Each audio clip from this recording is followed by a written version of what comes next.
Boldwood presents Chancer, written by Ross Greenwood and read by David Thorpe. The moral right of the author has been asserted. This performance is owned by Boldwood. In order to understand, I destroyed myself. Fernando Pessoa. Part 1. The End. Chapter 1. 25th of August, 2014. Prison. Again. This time, though, people had died. His mind flickered back to his previous stay many years ago. He remembered smiling at the banal promises of the great unwashed as they assured each other this would definitely be their last time inside. Did they believe it? Was it just more jail bullshit? Or was it the need to talk and to hope? Well, he had known back then it would be his first and only spell inside, and he had scornfully smiled at those deluded souls, confident that he wasn't like them. Yet here he was. Not for a short, sharp shock for a driving offence that had typically been Darren's fault. This time, he could spend the rest of his life here. Will shook his head gently. Even now he was still blaming Darren. He wouldn't be doing that anymore. The thought of his friend started to unlock the door on the compartment in his brain where he had put last week's disaster. Not now, he thought, but the horror was building there, bulging and pulsing, demanding to be heard and let out. It was like the police investigating a crime. At first, gently knocking and peeking through curtains before quietly leaving. They would be back, though, and more insistent until the door was broken down and all hell was let loose. The prison van lurched as the obese driver got out, bringing him back to the present. He could see him through the tinted window searching in his pockets. The huge sweat patches on his shirt grew bigger as he hunched his back to light another roll-up. An hour they'd been parked outside the prison. It was his third cigarette. He might as well have had it in the van, as he seemed intent on blowing the smoke back into the cab. It could have been his intention to wind them up.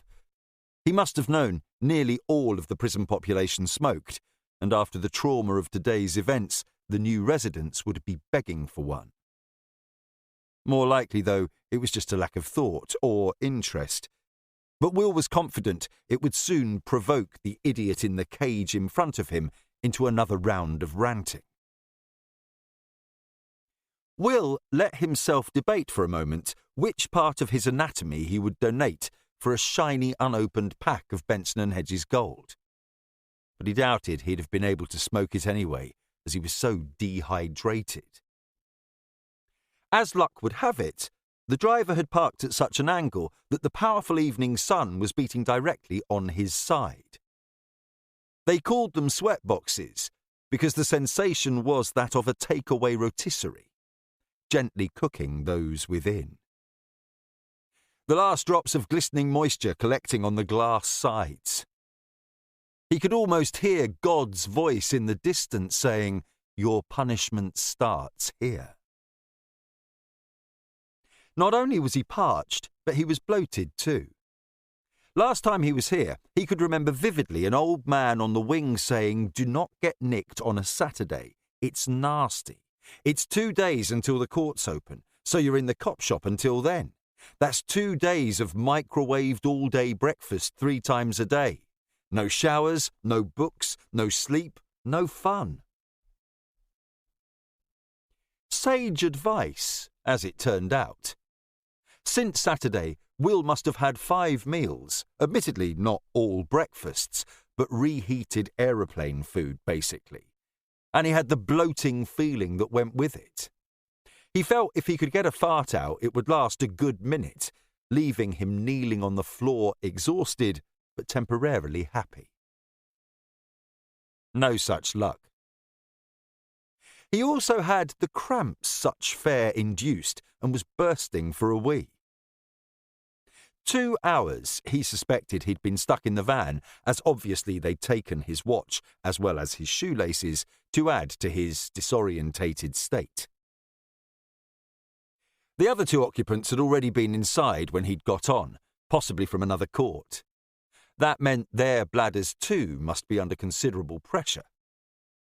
He'd only heard the guy on his left speak once, about an hour ago. He had a mature voice, even elderly sounding. Most likely he sounded different before this journey began. Suddenly, from nowhere, the man cried out, "Please, sir, I really need to use the bathroom," he said, almost like Oliver Twist, polite and educated. Will suspected it would be a long time before the poor guy would be using a toilet that could even remotely be described as a bathroom. No one bothered to reply. As the driver got on, and the van lurched the same way, liquid rippled into Will's compartment, and he knew someone's resolve had broken. Don't think about it, he thought. You clearly wouldn't need to be Galileo to locate the source, but it was the weakening effect it was having on his own self-control that was more concerning. He stared down as it trickled around his laceless shoes and into some slits in the floor, and idly wondered if the van was designed that way, or that the drainage system was a lucky fluke. It wasn't going to make the van smell any worse, however, as that would have been impossible. He knew he was responsible for his part of the aroma, maybe more than his fair share. His shirt was attached to his back like a layer of cling film, and his jeans felt as if they weighed 3 times more than when he put them on.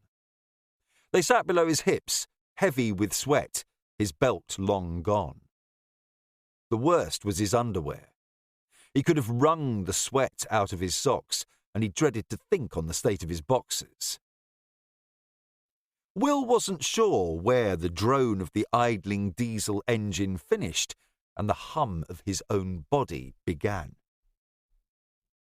He was perched forward on the small seat with his head resting on the panel in front.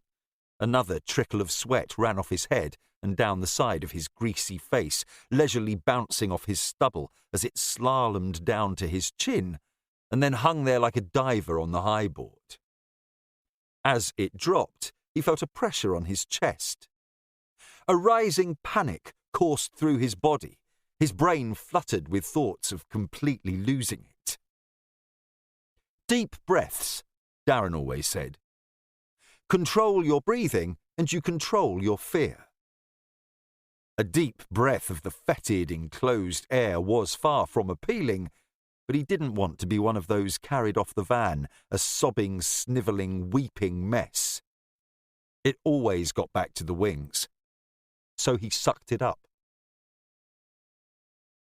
Will blinked the stinging moisture out of his eyes and tried to think of happier times. He remembered a sunset, the moment the sun went down and the temperature dropped, and tried to sear the moment onto his fragile mind. Chapter 2.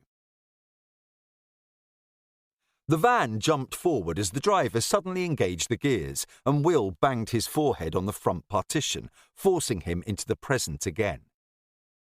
The barrier rose as they rolled towards the entrance. He wasn't sure if the prisoner in front had been asleep and this had woken him, or if he had been waiting for this moment to resume his baiting. As the huge prison entrance door slid open and welcomed them into its dark mouth, the youngster let out a cheer, stamping and drumming his feet, shouting through the crack in his door, "Yee-haw, pedo! Welcome to hell, bruv. You're going to need a new house after they finish with you in here. No escaping those cells. You'd be like a kid-fiddling rat stuck in a trap. If I see you, man, I'm going to cut you up." Jesus. Will winced. Y.O.s. Bloody youth offenders. All bluster and posturing. No doubt chest stuck forward as he bellowed in his best street accent. Will hoped he hadn't been so irritating and stupid when he was young. He grimaced as it came to him that it was more than 20 years since he had turned 18, and he was pretty sure he was in deeper shit than most in here. So who was the fool? These kids nowadays all seem to have ADHD and verbal diarrhea. Surely, with all that pent-up energy, being locked in a cell was the last place you would want to be. No wonder they went nuts when they were let out on association. The banging caused the guard to shout through to the back, "Jake, can it now, you idiot, or I'll issue you with a warning." "Like I give a shit, screw," the lad retorted. "You make me laugh with your fucking bits of paper. You don't know who you're dealing with here. Go get your friends. Put your riot suits on. I'm going to fuck you up." Will pushed up on his seat to give his arse a break from the unforgiving hardness and gave himself a smile. It should be very concerning when you were on first-name terms with the prison transport staff. He had heard a similar threat from a prisoner on his last stay, but it had come from a 40-year-old black man who could do the frog song with his chest muscles. The man had been bear-sized, well over 6 feet tall, and holding a pool cue and ball. It had carried a lot more weight. Prison was surely a great place for role models and learned behaviour. He suspected the officers would know exactly what they were dealing with here, and this vocal lad would be sobbing for the mum he never knew before the night was out. The screws weren't your enemy here anyway. Time was. Time was a strange commodity. Here you couldn't give it away, yet to a dying man it became the rollover lottery. It was an unattainable dream he would never acquire. Will remembered reading The Power of Now, a book on living in the moment whilst reclining on a tropical beach in Indonesia. Even then, when he'd focused, he'd struggled to really see and hear the waves gently lapping at his feet, bath water warm and startlingly transparent. He could not focus on the heat of the sun bronzing his body, or feel the crumble of the baked sand as he scrunched his fingers into it.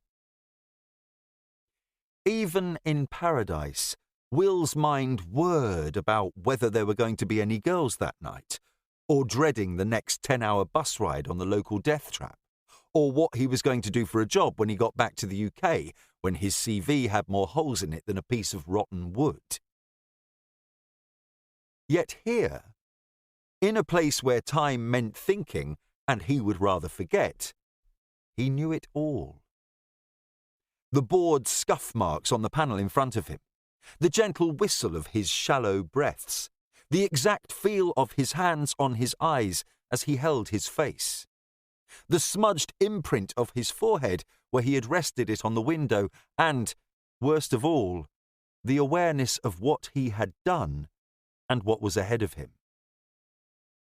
All this was his, with no effort at all.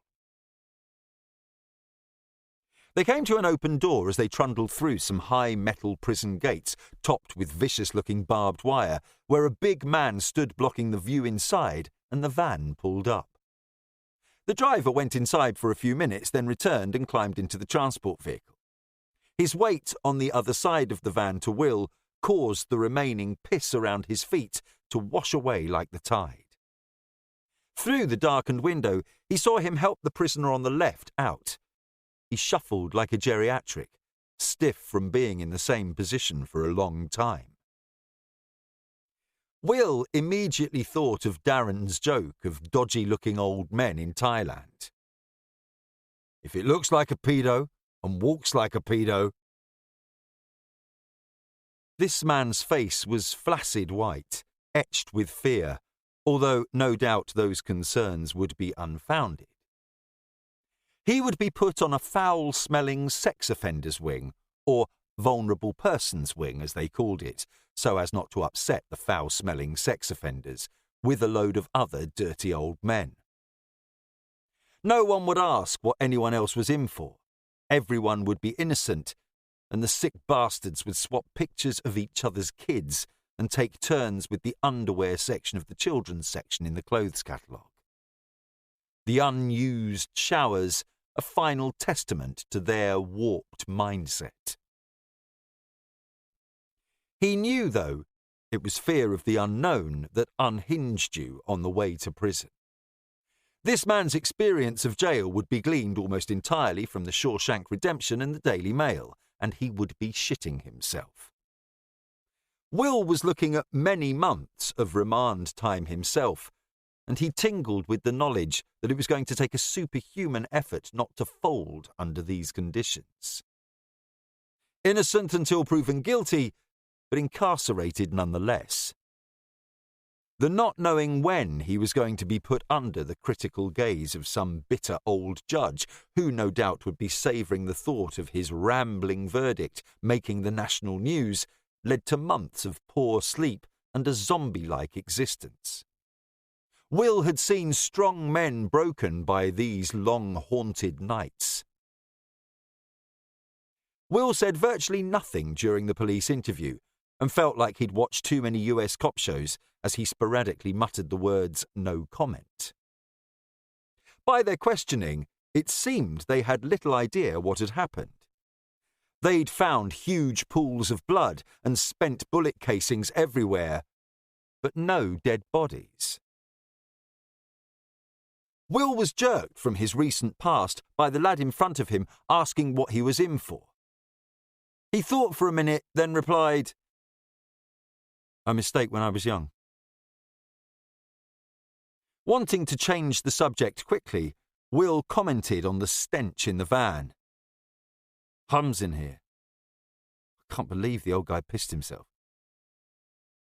"No one him. I did it," the youth said, laughing. "I asked the fat bastard who was driving if I could go, and he ignored me, so I pissed on the floor. Ignorant prick can spend the end of his shift mopping it up. I didn't even need to go that much." As Will shook his head, thinking at least the lad hadn't needed a shit, his own door opened. "OK, Mr. Reynolds, out you come, nice and easy." He also struggled out, his back stiff, shoes slipping on the wet floor. Will went through the reception door, remembering the way from before, and blinked at the glaring lights. There were officers everywhere. He recognised a few who must have been here from all those years ago. Prison had aged them as surely as it did the inmates. They had tired eyes and blank faces, which no amount of fresh horror would surprise or shock. There were younger ones too, round-eyed and nervous-looking, more than likely not much older than Jake on the bus. The senior officer at the desk gave him a hard stare. His red badge announced him as John Cave. He had a substantial beard shadow on a heavy jaw.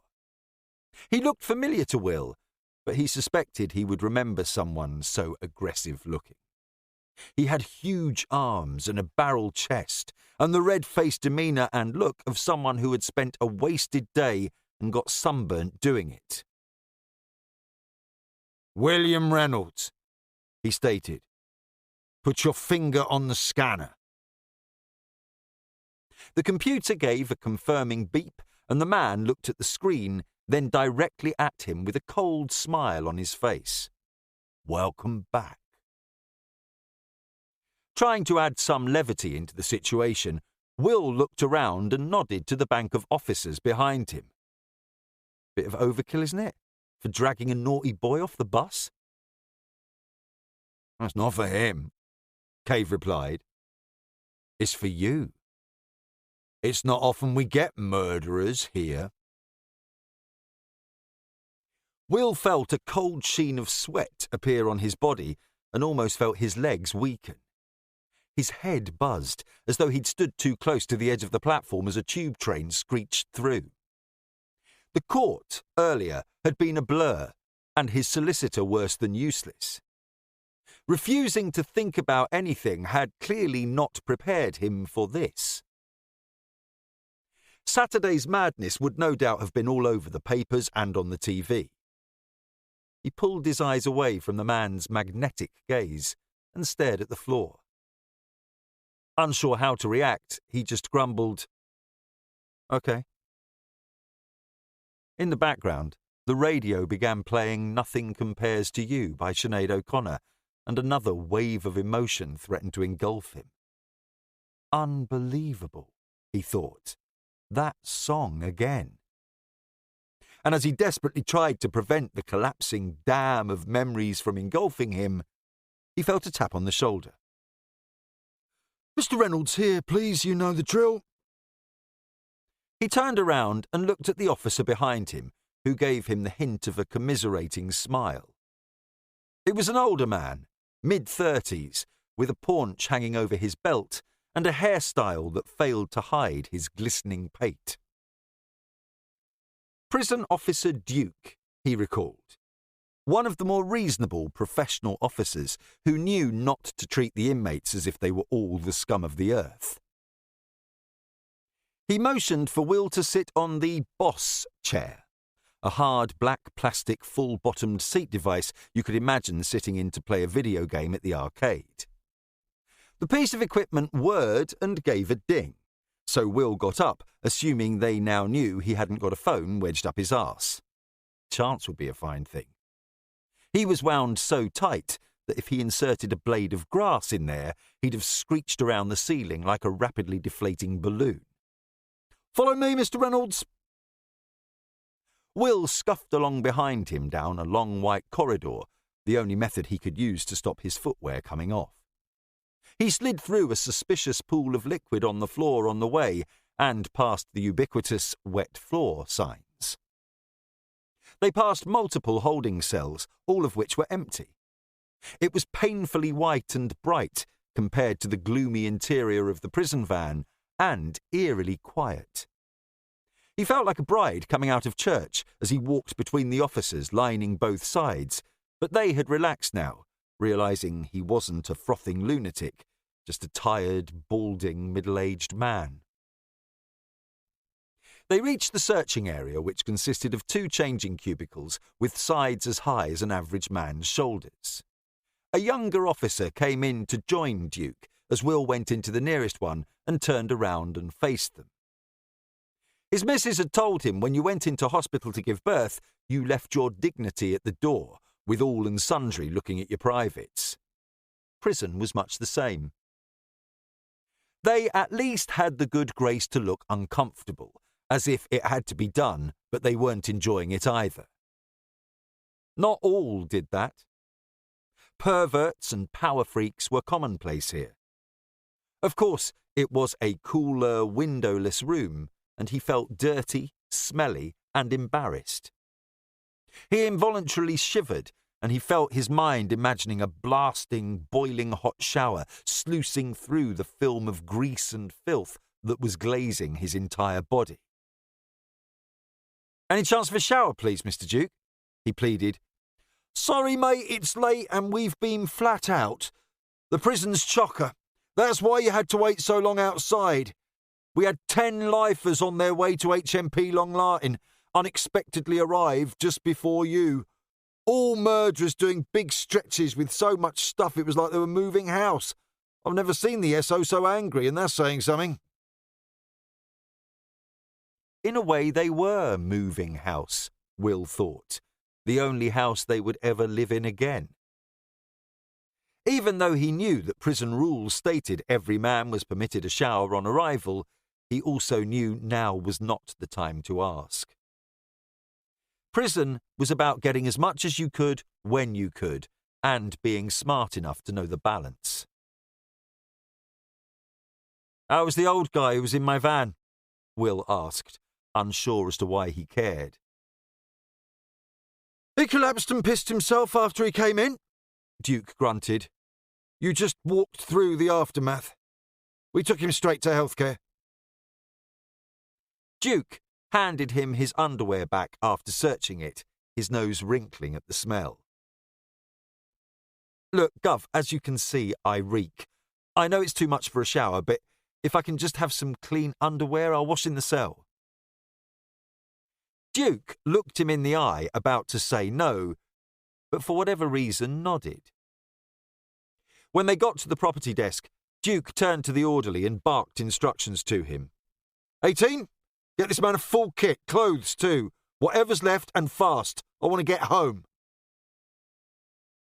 Small things, Will thought, but he felt an insane amount of gratitude for something he was no doubt entitled to. The orderly returned and handed him a big opaque bag, tied at the top with HMP Peterborough on it, and gave him a conspiratorial smile. Will should get a single cell, considering what he was in for. All he wanted to do was get back to it and get these foul clothes off. The orderly had been there last time too. He was a small, over-friendly guy with a pasty complexion who looked a bit like Elvis with about 3 chromosomes missing. Will also knew why they called him 18. He guessed it was a joke, like the one about the guy's IQ in Aliens. It had piqued Will's interest, though, and he looked it up when he got out. Turned out, 18 was one of the UK's most dangerous sexual predators, and 18 years was the sentence he received for grooming and interfering with his neighbour's children.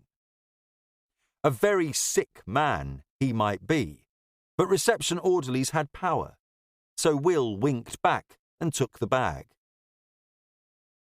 Ironic that half the cons would have weighed 18 in had they known his depraved history, but as they arrived back late from court having missed dinner and he gave them a baked potato and cheese, they thanked him profusely instead.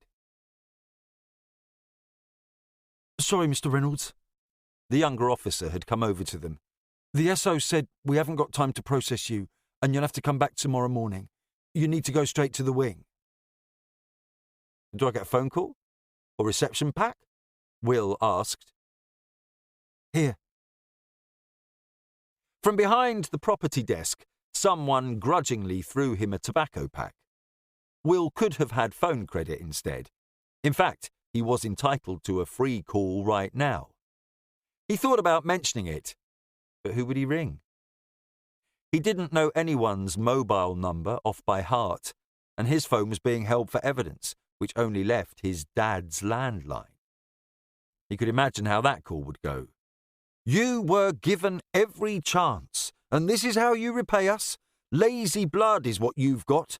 I said go and grab life. Instead you float about like a leaf, letting any old gust blow you where it wants. Well, you got your just desserts." He could do without that chat.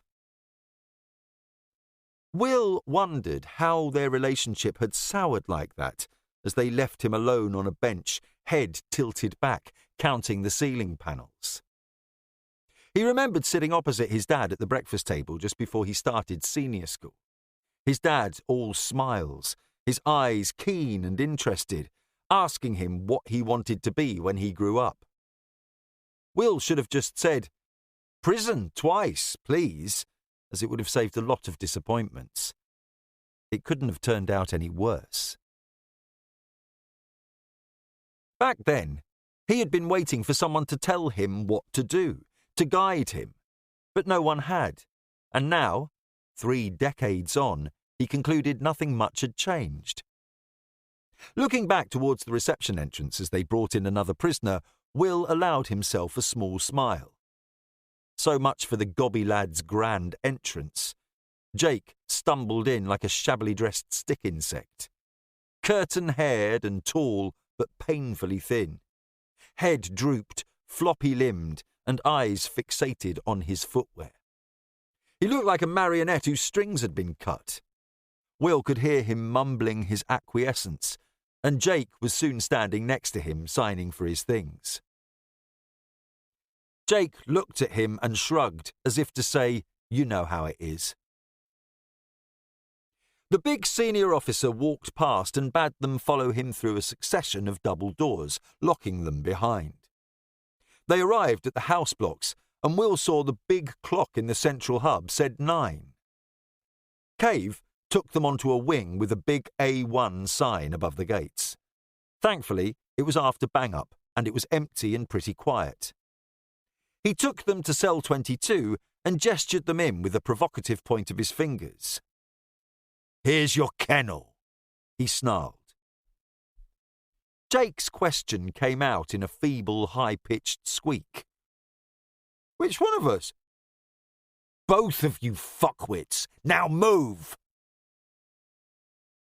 Will couldn't stop himself replying. "Surely you don't put murderers in with YOs?" "He's old enough, Einstein," Cave replied, leaning in so his face was only a few inches from Will's. His breath was foul, as though poison was smeared on his teeth. "And you will go wherever the fuck I tell you to go, just so I know where you are." Like children, Jake and he trailed in. The sparse cell smelt atrocious, like a decaying swamp. Ill-fitting curtains blocked out some of the fading light, and a lonely black sock floating in the toilet was the only sign of its previous inhabitant. 2 narrow bunk beds were screwed to the left-hand wall, and on these were laid the dirtiest pair of mattresses Will had ever seen, and he had seen some. Only the bottom bunk had a pillow, although this looked as if a dying haemophiliac had spent the last year blowing his nose on it. Before he could ask for bed linen, the door slammed shut behind them. Jake stood in front of him, looking more than a little stunned. As if he had put his hand in his pocket, expecting to pull out an apple, but had removed a hand grenade. Will sighed. "You can have the top bunk, Jake." He watched as Jake pulled himself up as though the floor were on fire. Will put his plastic bag on the bed and heard a light crinkle, so he looked inside. 18 had put 2 bags of crisps in, Walker's 2, and 2 yellow-looking apples. Thinking that was a little unusual, he shrugged and passed an apple and a bag of crisps up to his padmate. "Here, Jake. You can have the pillow too." Will eased himself back onto his bunk and unsuccessfully tried to get comfortable. The mattress was wafer-thin in the centre, where 100 other unlucky souls had compressed it over the years. He shuffled onto his side and, facing the wall, thought that now was as good a time as any to remember what he'd done. Will closed his eyes and pulled the weight of his memories over himself with as much enthusiasm as a tramp with a heavy, wet blanket. Chapter 3. 26th of August, 2014. Will completely awoke just after dawn, but he hadn't slept. The whole night was a haze of sweating, semi-conscious thoughts. You would have thought in prison you'd have all the time in the world to sleep, but few did. In the summer, it was baking in the cells. They filled with an oppressive, close heat that had you dreaming of breezy cliff tops. He recalled last time, sweating in just his boxers, daydreaming of hailstorms. It was the noise that kept you awake, though, and last night had been no different. The shouts of the bad conducting their business after bang-up, and the shrieks of the mad and the sad as they tried to come to terms with their predicament, stretched into the night long after the idiots had given up competing on who had the loudest stereo. He knew he had partaken in the cacophony, jolting upright, a shout still on his lips, and banging his head on the base of Jake's bed. Despite his nonchalance, Jake too groaned and grumbled in his sleep. The constant roll counts with bright torches shone through observation panels, and the jingle of heavy keys and slow clump of heavier footsteps harried you through the night. When exhaustion tipped you into the abyss just before dawn, you were pulled out soon after by the slamming doors and the loud jingle of locks being opened as they roused and then argued with that day's reluctant court attendees. To say Will felt less than prepared for what the morning might bring was a serious understatement. Jake leapt down from the bunk like a Barbary ape as the rhythmic unlocking of the 56 cells reached their door. A poor night's sleep had seemingly restored his energy levels and confidence. "Come on, man, I'm starving," he beamed. "You snooze, you lose. I know these weasels." Will nodded. That was very true. Even though breakfast was only a 200ml carton of long-life milk, a few tea bags, 2 sugar sachets and a bowl of cereal, it was another commodity. The wing workers would work with unusual and efficient haste, knowing that the busy officers would only hold them so long, and anything left by late prisoners was theirs. That carton of milk or the sugar could mean an extra smoke at the end of the day, or a couple of squirts of aftershave before your woman's visit. Will tried to relax as he stood in the line behind Jake. He'd had a protector last time he was here, but he was long gone, and Will felt exposed and vulnerable. He could smell the man behind him. His rank morning breath curled over Will's shoulder like a mugger's embrace. It seemed as if he had 80 sets of eyes on him, but as he glanced around, he never caught anyone staring at him and tried his best to put it down to paranoia. The servery inmates nodded at him, but seemed only interested in getting back to bed, and the officers didn't give him a second glance. He inhaled his breakfast in his room and soon found himself hastening to the showers, knowing it would be busy, but desperate to be clean. The shower room was basic indeed. A bare, square-tiled room, 4 meters by 3, with 4 showers slightly too close together, so it was infuriatingly easy to touch the man next to you as you raced through your ablutions. All the heads were taken, but as he arrived, 2 guys on the end spaces turned around and looked directly at him. They were big, well-muscled, stereotypically Slavic-looking types with shaven heads and square features. Prison showers were not a place for the timid, and Will was tempted to do some over-the-top Mr. Bean-type charade where he pretended he had forgotten his soap and back out. The stench of his own body made him stand his ground, and he braced for some conflict. But they both just nodded at him and walked past, towels wrapped around their waists, one of them whistling as if they had just come out of some highbrow sauna.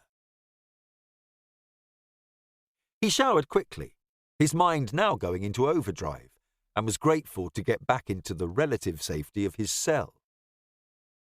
Jake returned later, bursting with gossip.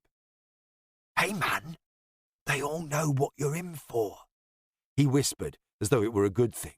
"If you need anything, just ask. Everyone knows me here. I'll look after you." Will suspected Jake would struggle to look after a hamster, but nodded anyway.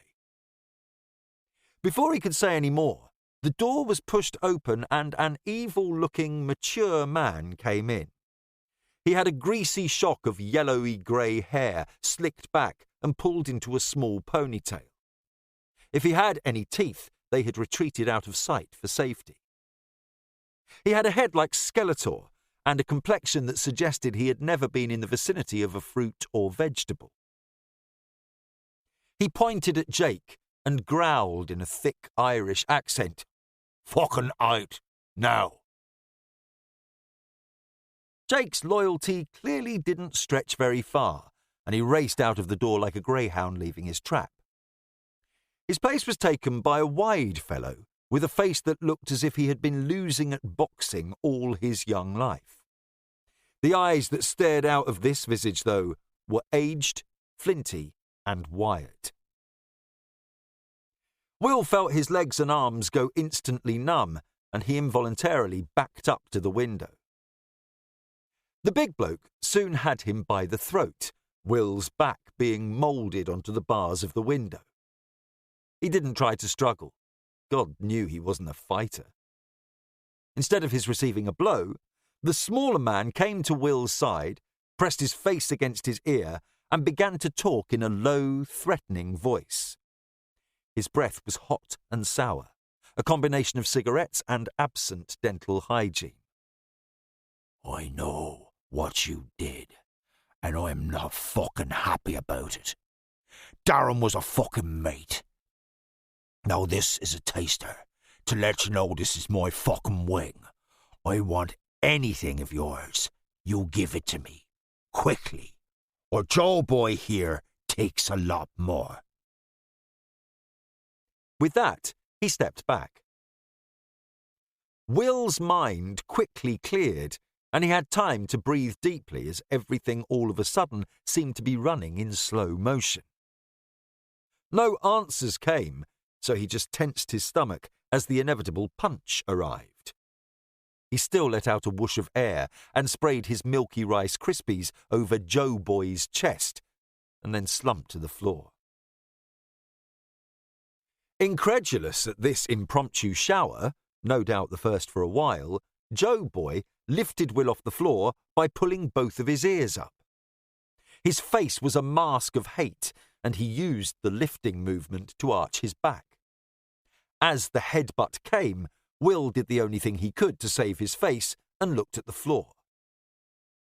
The bang of heads echoed around the room and his legs gave way and he slid back down. All of a sudden, a loud voice bellowed into the cell, "What's going on here?" "We accidentally bumped heads, Gov." Joe Boy laughed. "Leave," the officer replied. As the two travellers left, the man looked down at Will. The officer was in his late 20s and had the usual apathetic attitude to violence most prison officers seem to develop. "You okay?" he asked. Will nodded, still stunned by the blow. He could almost hear the man's brain whirring over whether he could be bothered with the necessary paperwork that reporting the incident would generate. Idleness or indifference won the day. He nodded his head and spoke as he put his key in the lock. "No induction for you this morning, Reynolds. You got a legal first thing, so be ready for mass movement." With that, he stepped out and Jake came in, the officer locking the door behind him. "Great," sighed Will. A legal would mean a visit in the prison from probation, the police, or a solicitor, none of which were particularly welcome. Mass movement was the time for work, when the wing gates were opened and 500 or so of nature's finest were shepherded towards work like a herd of unruly, angry bulls. There was a complete lack of control, and it was easy pickings for those out for revenge. "Sorry, man. I didn't know what to do. I shit myself," Jake simpered. "They say Joe Boy killed someone in Pentonville.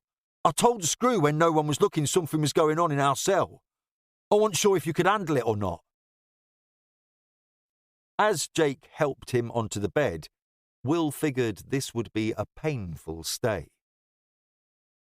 The bleakness of his situation caused his breath to catch in his throat. If things didn't change, he would be having some long nights here, waiting for the doors to open. You couldn't run away here, or move home, not unless you wanted to squeal, and then he'd be joining old matey from the bus ride here on the nonce wing. Jesus, he thought. Imagine 25 years of mainstream prisoners trying to spit through the wing gates at you. He waited until the last minute to leave his cell when the prisoners were let out to go to work, and walked to the visits hall where they did the legal appointments virtually on his own. The slippery stoat of a fellow who had been appointed for him at the court was nowhere to be seen when Will was directed to a small booth. Instead, there was a sharp-suited, elderly city type with an attractive but efficient-looking woman. She had a notepad and thick, trendy glasses. Neither of them stood as he entered. Neither of them offered their hand. My name is Grant, the man declared. Will assumed it was Mr. Grant, as his tone dismissed any notion of informality. Sit down, Mr. Reynolds. I only really have one question for you. Have you talked? He did have only one question, but he asked it about 10 different ways. When he seemed happy that Will hadn't talked, he spoke in a tone that suggested he was used to being listened to. Your legal representation has been paid for by a helpful third party. They have hired the best. I have not come here for particulars, just to explain the general defence. You three were set upon by heavily armed persons who were unknown to you. You were out for a drive with old school friends and know precisely zero.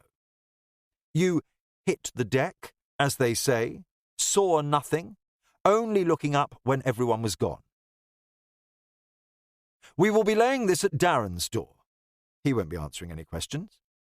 With his personal history, it will be perfectly believable. They may even drop the case. No one likes to see war heroes dragged through the mud unnecessarily. You say nothing to anyone at any time unless directed by me. I'm sure you understand the consequences of not adhering to these rules in both the short and long term. As Will left the legal visit booth later that morning, he was almost too stunned to make his way back to his cell. He filtered in with some new arrivals on their way to the wings. They hauled heavy bags with slumped shoulders, each with their own cross to bear.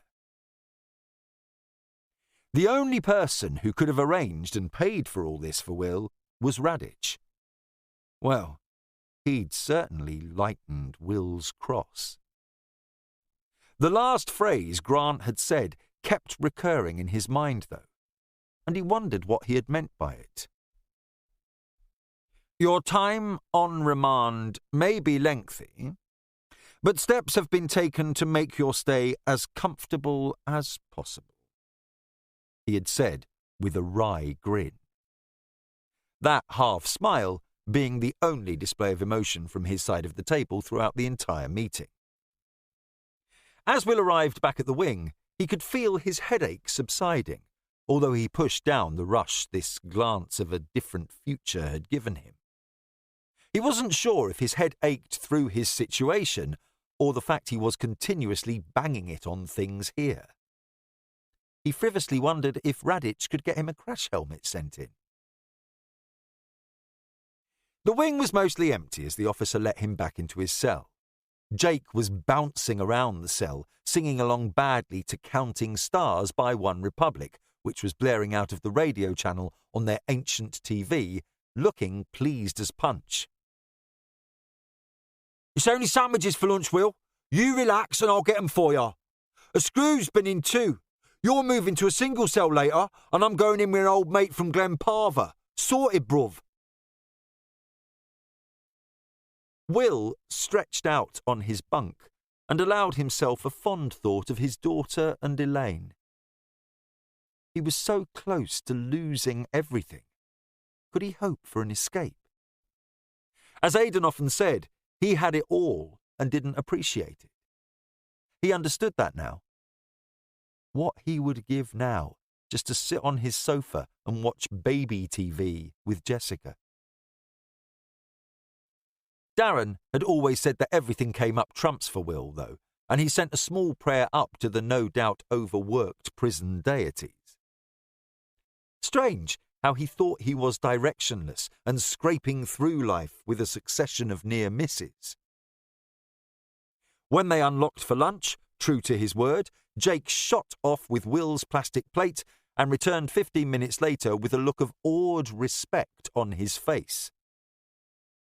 Man, I knew you were the nuts. You won't believe what happened, he shouted. Then he paused and said quietly, Actually, you probably do.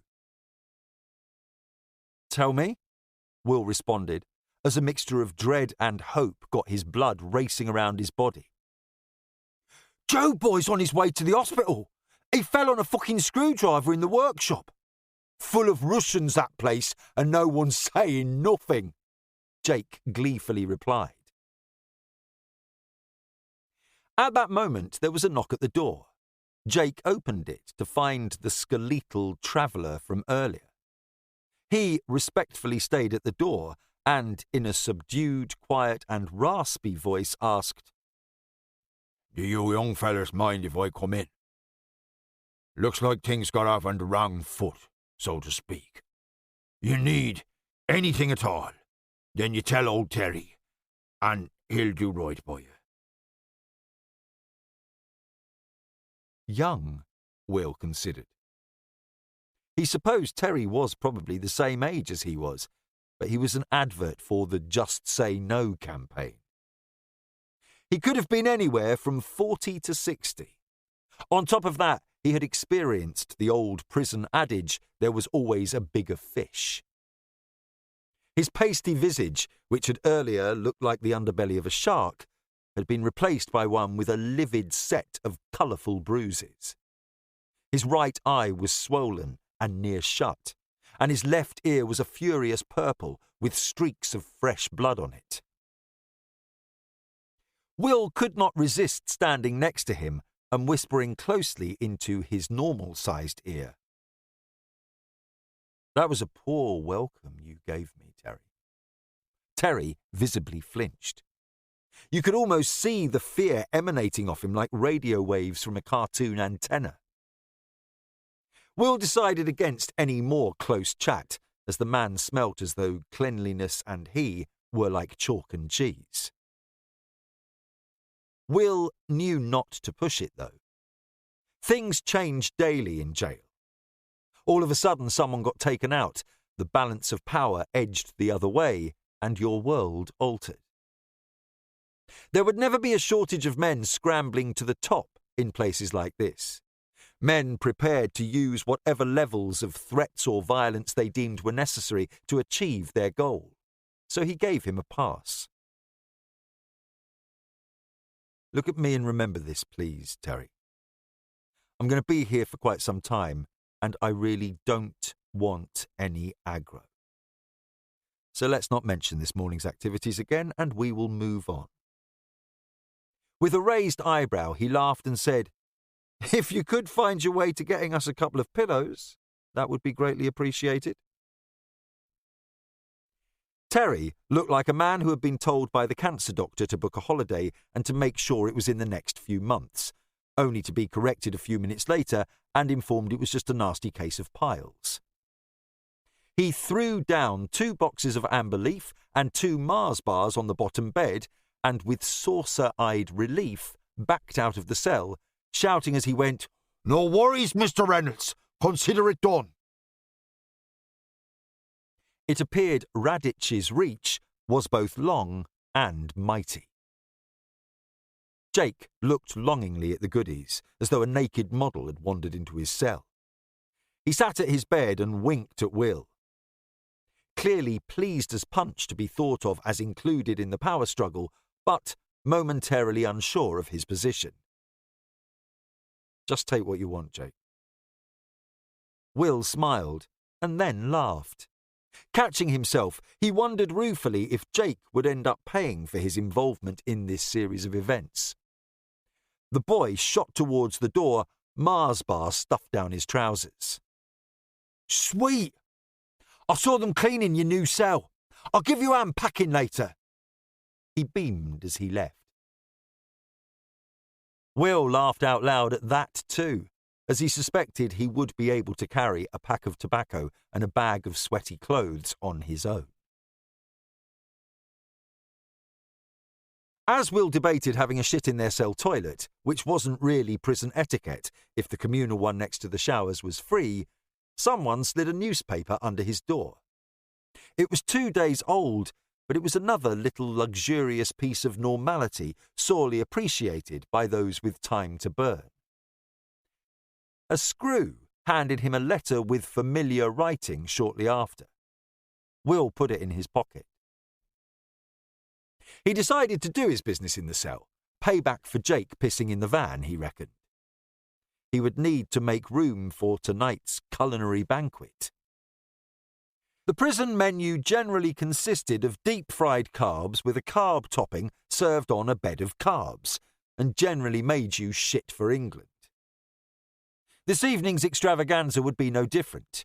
Jamie Oliver would not have been pleased with the overcooked lasagna, lukewarm greasy chips, and nuclear-hot bullet-baked beans, but Will was looking forward to some real food, even though it was no doubt served to instill a mood of general lethargy on the prison populace. An officer came to his open door and knocked on it. He smiled at Will and gave him a key. "Penthouse Suite 55. The wing workers are just mopping it now." He waited until not long before bang-up to leave his cell and move to his new one. Jake grimaced at the smell when he came back, but didn't mention it, instead happy to noisily carry Will's meagre possessions up to the next landing for him, whilst waving to people as if he were some kind of local celebrity. When they entered the new cell, Will let out a long breath of relief. Maybe he could do this now. He had a decent TV, a pleasant fresh aroma, and some functional curtains. That was the holy trilogy for any prison. Jake clapped him on the shoulder with a big grin and smiled. "Too easy, eh? Laters," he said as he left. Will flopped on the bed, temporarily pleased with the smell of clean linen. He reached into his pocket and pulled out the letter that he had been given earlier. It was Elaine's handwriting. Great girl, he thought. She must have hand-delivered it to the prison so he would get it today, although he did wonder how she would have known to do all this. His telephone numbers should be on his PIN by midweek, so he needed to face things now as she would be expecting a call. It appeared he had another protector. It was funny how things turned out. Almost as though if you expected salvation, it never came. But once your hope had gone, it arrived from an unlikely source. The wing noise reached a climax as he heard the officers shout out, 2 minutes! Get your water! He heard, "Behind your doors!" and people running. Then again, the steady, rhythmic click of those same 56 doors being locked and bolted for roll count. He closed his eyes and let his mind wander. Let's start from the beginning, he thought. That fateful first day, nearly 30 years ago. Part 2. The Beginning. Chapter 4. 2nd of September 1985. His mother wiped the inside of the windscreen with some used tissues from her pocket to clear the condensation. Visibility was poor, with the heavy thunderstorm rocking the red Ford Sierra estate, and Will really wished she had worn her glasses. He knew she was also struggling because it was her number 2 son's, as she liked to refer to him, first day at big school. She gave him a quick glance and smiled, causing the car to swerve slightly. "You look so grown up in your new uniform and smart haircut. I'm glad I spent so long getting that fringe straight. You look very handsome." Will pulled the vanity mirror down and checked out his thick brown hair. It was the same colour as the spray of freckles across his face. She was always telling him what a good-looking boy he was. She always told them she loved both her children equally, but Will knew she had a soft spot for him. There was also no doubting the other boy was odd. The one and only pastime that Nathan seemed to get any pleasure from was trying to undermine Will's confidence and enthusiasm. He found great pleasure in Will's mistakes and endlessly probed his worries. "Mum!" Will shouted, pointing at the windscreen. She seemed to have been in a trance, but suddenly remembered what she was doing. She looked forward and noticed the rapidly approaching van, red brake lights burning like 2 angry eyes. She stamped down hard and the Sierra skewed slightly but caught its grip and stopped about a centimetre behind the van. "Bloody hell!" Will said. He knew he should have cycled, even in the rain. His mother's driving was on a par with the wild mouse ride at the pleasure beach. A noisy, jolting, juddering experience, culminating in you lurching from the car, shocked, pleased, and more than a little surprised that you were still in one piece. He looked in the rear window for the arrival of the inevitable shunt, but the wiper cleared to show a relieved and shocked face gawping out about half a metre away from their car. Will forced himself to exhale and tried to unclench his toes, which felt as if they had curled up like how a crow would perch on a branch. His new shoes had already felt as if he had somehow wedged his feet into a couple of bowling balls. On top of this, he was nervous as hell. His hands felt all numb and clumsy, and it didn't seem to matter how much he had drunk, his tongue was still clacking around his arid mouth like a dusty castanet. His brother, Nathan, had informed him repeatedly throughout the summer holidays, in a polite manner, that the prefects molested and sodomized the new kids when they used the toilets. He wasn't exactly sure what this really meant, but he'd looked up molested in his Griffin dictionary, unable to find sodomized, and immediately regretted it. Although he suspected they would not be so keen if his mum's driving deteriorated any further and he pooed himself. Nathan was in the back, his mum having let Will go in the front as it was his first day. His brother was a dick, Will thought, as he looked at him over his shoulder. Nathan caught Will looking at him and formed a ring with his index finger and thumb, which he poked his other index finger through.